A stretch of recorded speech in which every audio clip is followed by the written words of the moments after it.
The more I've learned about Zionist Israel, the more parallels I've seen between it and World War II Germany. So in this video, I'll be going over those parallels that I've discovered between Israel and Germany. First off, we have the Prime Minister of Israel tweeting out that Israelis are the children of light in a struggle against the children of darkness, which is almost word for word for what German soldiers were taught to believe.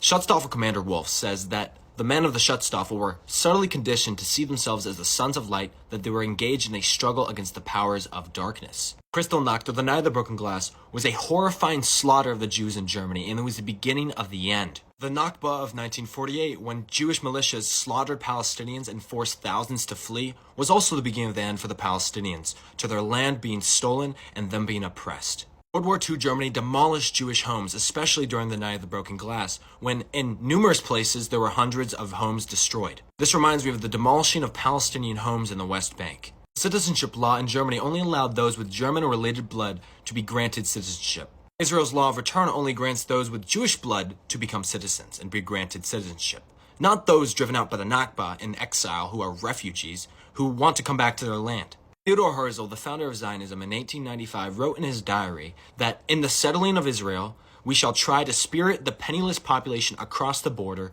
while denying it employment in our country. The removal of the poor must be carried out discreetly and circumspectly. We are not going to sell them anything. Basically, the original plan was to expel the Palestinians by not giving them business in their own land, which is similar to Germans boycotting Jewish businesses and not giving them any business in Germany. The law for the defense of German blood and honor forbade marriage between Jews and non-Jewish German citizens. In March of last year, Israel passed a similar law denying naturalization to Palestinians from occupied West Bank or Gaza married to Israeli citizens, which forced thousands of Palestinian families to either emigrate or live apart. Testimonies from World War II show that the German people knew what was going on and what they were doing to the Jews, but they kind of ignored it and tried not to talk about it. Israel has what's nicknamed the Nakba law, which penalizes those who speak about the Nakba. In 2009, they removed the word Nakba from a school textbook meant for young Arab children. Quite literally, the erasure of history. The Jewish ghettos created by Germany to, quote, protect the civilian population is very reminiscent of the Gaza Strip and the West Bank. These ghettos were shut in by walls, fences, and barbed wire. No one could leave or enter without a special permit. Here's what the Gaza Strip looks like. Here's what the West Bank looks like. Israel has instated a permit regime that they have to have in order to exit Gaza for medical aid, visiting family, working. Everybody needs it to do anything they want. The Jewish state bill allows for the establishment of segregated towns, which they can restrict to people of a certain religious group, you know who that's going to be, and of a certain nationality, you know who that's going to be.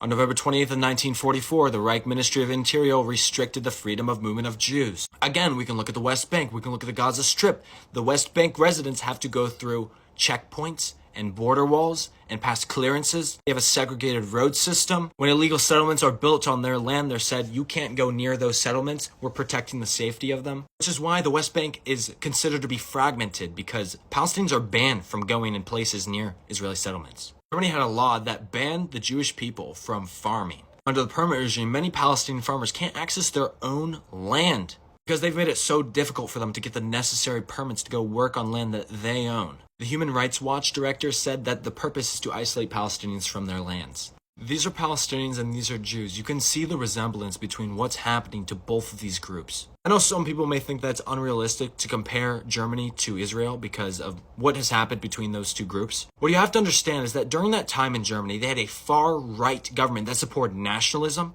and a ethno-state of a standard of Aryans. And today in Israel, their far-right government that supports nationalism wants to establish an ethno-state of Zionist Jews. They're both on the same exact side of the political spectrum, only the standard has changed between the two.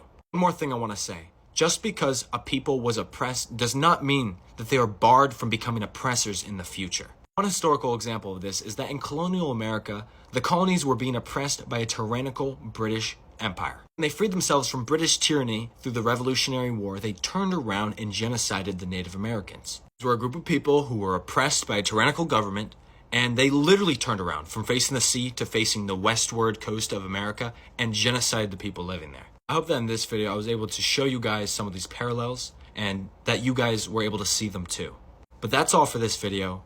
Please share, favorite, repost, and press the copy the link button a bunch of times because it counts as a share and you don't gotta send it to anybody. But that's all for this video. Free Palestine.